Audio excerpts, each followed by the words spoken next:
What up, fish tank people? FishTankTV.com, Dustin's Fish Tanks, bringing it to you on a Sunday, baby. How is everybody doing? Hope you had an awesome weekend. I know I'm having a good one. The Browns did decent in the draft. I like the Johnny Manziel pick. Football, Johnny Football, whatever they call him. Listen, we're a quarterback graveyard. I think like 20 have been destroyed since 1999. So I actually didn't want us to draft a quarterback at all. I just wanted to draft like an O-lineman, that guy Mack. I like the cornerback pick, but we'll see. So I hope your team did well.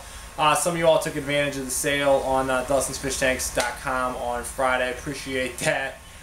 Sign up for those top 10 plant tank tips, and I got some fun stuff coming at you this week as well. So here's what's going on, folks. It's Sunday, baby. I've been doing this little series about setting up this 40-gallon here, and I'm excited about it.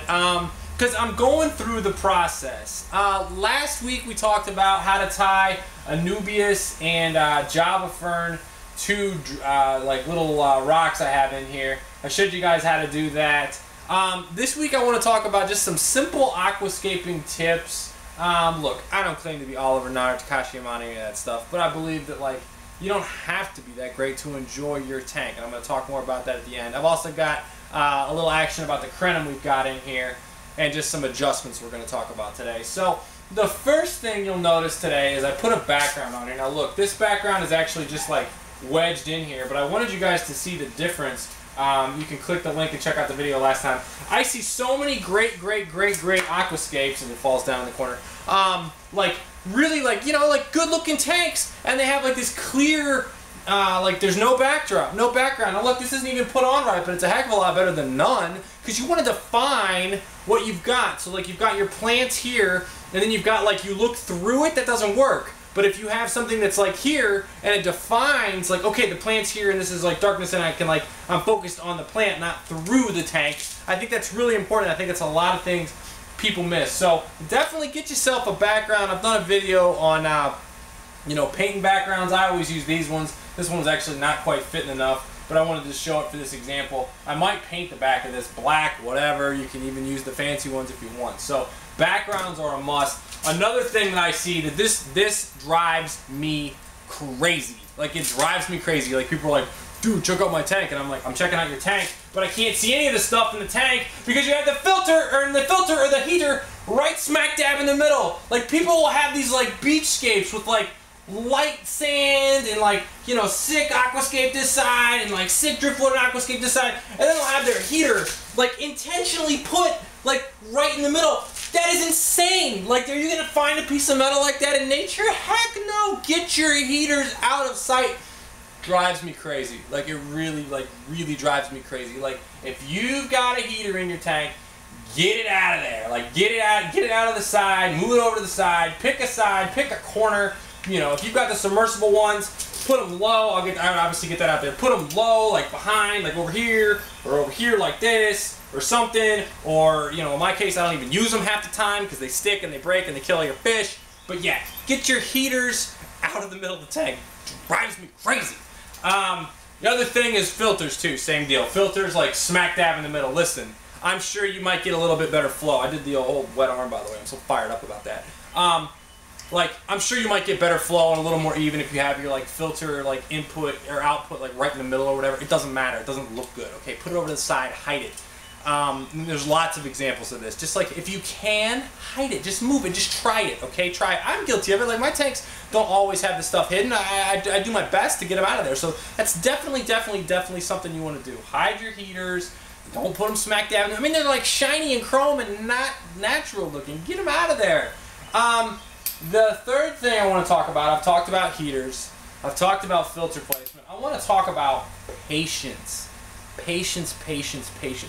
Folks, we're dealing with plants here, okay? Like, they grow, they die, they evolve. Like, they come from one source that has this kind of water, and then they go from that like low light, crappy water to like high light, great nutrient, you know, dirty tank like you all might have. And there's a difference there, and the plant is not made for that adjustment easily. Like, swords aren't, crypts certainly aren't. You know, I mean, even this crenum right here, isn't the dwarf sage I have in here is gone, like, you know, looks like crap. Some of the leaves are. That's part of the process, okay? And you have to, like, let yourself be open to that and accept that. And you can be like, well, my stuff never melts. Well, good for you. But plants are going to, like, evolve, and they're going to, like, there's going to be a change, okay? Like, when you put the plant in your tank, there's going to be a change. Like, the beautiful leaves that you got, some of them might melt. Some of them might stay fine, and I hope that they do, but you're going to see this little growth up the middle, and that's what you're looking for, and that's going to be your new stuff. So I think that's really, really, really important. And then just patience with the tank. I mean, you can see it here. I've got some Anubias, and I'm actually letting some of these leaves that look like crap stay on here just to get whatever I can out of them. Just like let them just whatever, and then I'm going to trim them later. The Starginy Rippins actually is looking pretty good. So I want to talk about that. I had a really good question last week, by the way, about the Crenum. This is a Crenum calamastratum. I'm out of them on DustinsFishTanks.com. I might be able to put them in back order though. When I can get them, I buy like 2 dozen of them at a time, and I just keep them because I like them because they're sweet. My man Mason coming through with this. This Crenum species to me, someone asked about, they have like a black thing on their roots, and they come in with like this black, like rotting stuff. Personally, I've seen that, and I immediately put it down in the dirt, and I never worry about it again. And I've only had like maybe 1 or 2 Crenum that really ever like melted away on me from like the black root stuff. So I don't trim roots. People might argue with me like, oh, I trim roots and you should, and here's why. Personally, I don't do it, never have, unless they're like really ridiculously long coming out of a dirty tank and I want to put them in, you know, something smaller. But I like the long roots. I think roots store energy.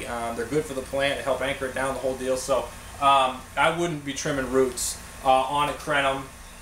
I do cut the leaves though, and that's something I want to talk about too.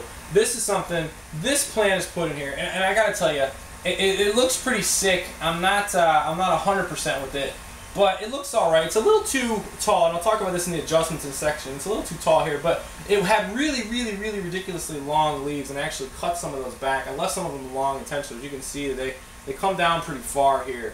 So I do cut those back, and that is something you're going to want to do with your a lot of your plants. If they have leaves that look like they're going bad, go ahead and trim those suckers off. Like the dwarf sedge back here, anything that's got the discoloration and the browning and all that, go ahead and get rid of that. You can see the new green stuff coming in there, so that's a good sign. So go ahead and trim down. If you see that little spike right there, you can trim that taller one back there. You don't need that anymore. It's no good.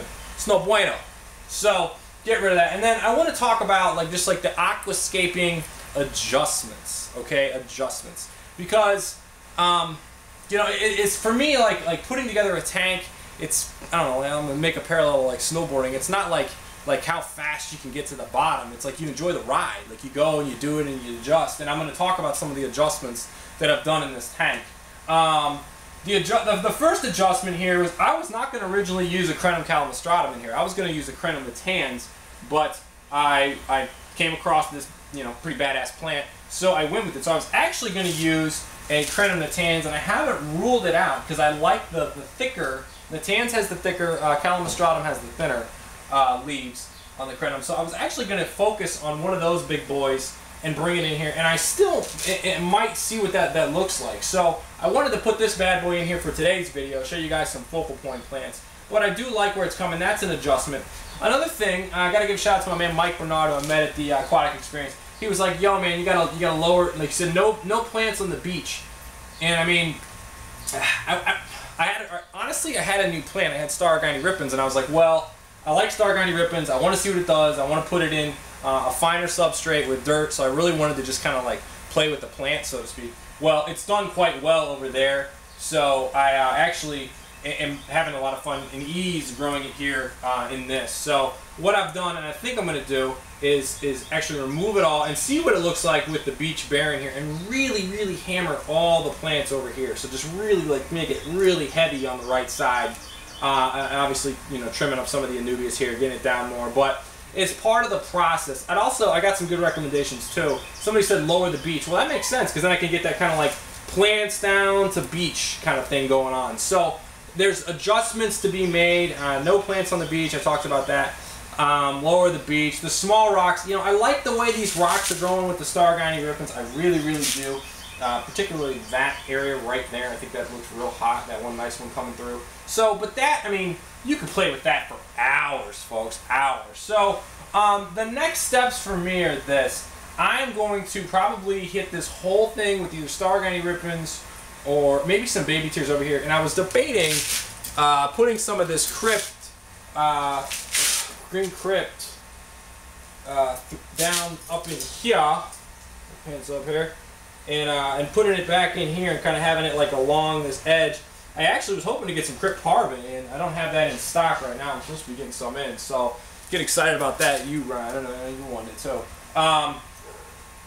And so yeah, those are kind of like some things I'm thinking. The dwarf sage in the back, I'm not sold on it. Like I'm like, yeah, whatever. But I haven't really committed to it yet. Like I haven't put a ton of it in there. I was debating about putting like a whole big like, you know, muff patch in the middle there, like just a big pow, like grass, like zoom, because it'll stay there. But what I want to do with this tank, and it's part of the process, is to make like a real like low scape, like just like lots of low foreground stuff, and then just hammer the height with like one, maybe two species, like really just like low, giant tree type plant coming out the top. So that's the goal. I want to share something else. This piece of driftwood here, some of y'all aren't feeling my wood. I'm glad some of y'all ain't feeling my wood, because, you know, unless you're chicks, but whatever.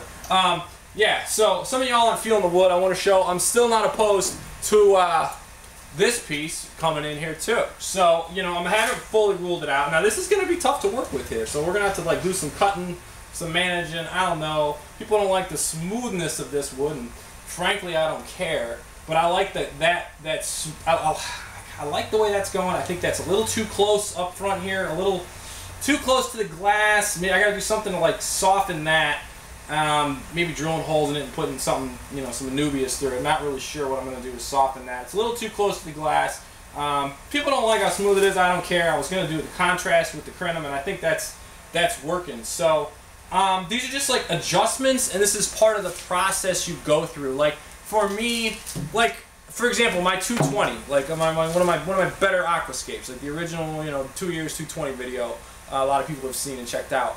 Like that tank originally in my head had like a ton of jungle bow like envisioned over on the right, on the left side, like tons and tons and tons of jungle bow, and it just I got it in there and it wasn't working. So for me, it's all about like making this adjustment, going through it and saying, all right, like I'm here, and like you need to know what doesn't work to kind of get you closer to what does work. Like you might have this like great idea and vision and just like pow, that's gonna go in there. I mean, like personally, I've seen Takashi Amano back in 2008, Aquatic Gardeners Convention in Atlanta, old school shit for y'all. I saw him do it, and he was moving stuff all over the place. Like he was like, that was there, and he stopped, and he kind of go. And I mean, obviously his tank was ridiculous when he was done. But the point is, like, there is a process with it, and I think you need to enjoy that process and kind of go in it. And then for me, I bounce in and out of the tank. So I'll go in and I'll do something like I was playing on the Facebook fan page on whatever night it was. I don't know. I was putting stuff up, and I was like, kind of like, you know, I wanted to get some response on it. But I was going and I was kind of in and out of it, and I'm like, you know, I'm gonna get all rid of the beach here, and I'm gonna kind of abort on that, and I'm gonna try it over here. So it's part of the process. And then in closing for this, I want to make this point, and I want to make this point very, very, very freaking clear. And this is both for your fish tank hobby and your life. Your fish tank is for you, okay? It's for you, all right? Like, you make it, and what you like is important, okay? Like, I like this tank. Like, I hope you all like it, but if you don't like it, I really don't give a shit. Like, I really don't. Like, and that's like, should be something that you work for you. Now, you can get opinions on people's stuff, and you know, oh, yeah, that's not a bad idea, you know, and like work with that. But at the end of the day, if you think it's hot, that's all that matters, okay? So if you think your tank is hot, whether you got like the no fishing sign and the little like dinosaur bone, I used to have the dinosaur with the bone that went up to the mouth with the bubbles underneath, like that's what it's all about. It's all about what you think is hot. So I'm working here. I'm gonna be, you know, tweaking around, Stargany, the whole thing, maybe some baby fish, whatever. But I really, really want to hammer this home. It's what you like, okay? Like if you have like, you know, pink rocks and the whole deal, and your goldfish is in with an angelfish or whatever, and it makes you happy, roll with it. All right, roll with it. So that's very, very important. Yo, if you like what I'm doing, subscribe. I'm having a lot of fun with this. Check out the top 10 planted tank tips on Dustin'sFishTanks.com. I got a lot of ill stuff going on over there. Got the goldfish, got the silverfish, got my fur. But by the way, I've just been blasting this with my potassium, just blasting and having a good time with it. and the Star Guy Rippins likes it. So that's what I'm doing. Welcome new subscribers. Everybody make it an awesome week and tank on. Later!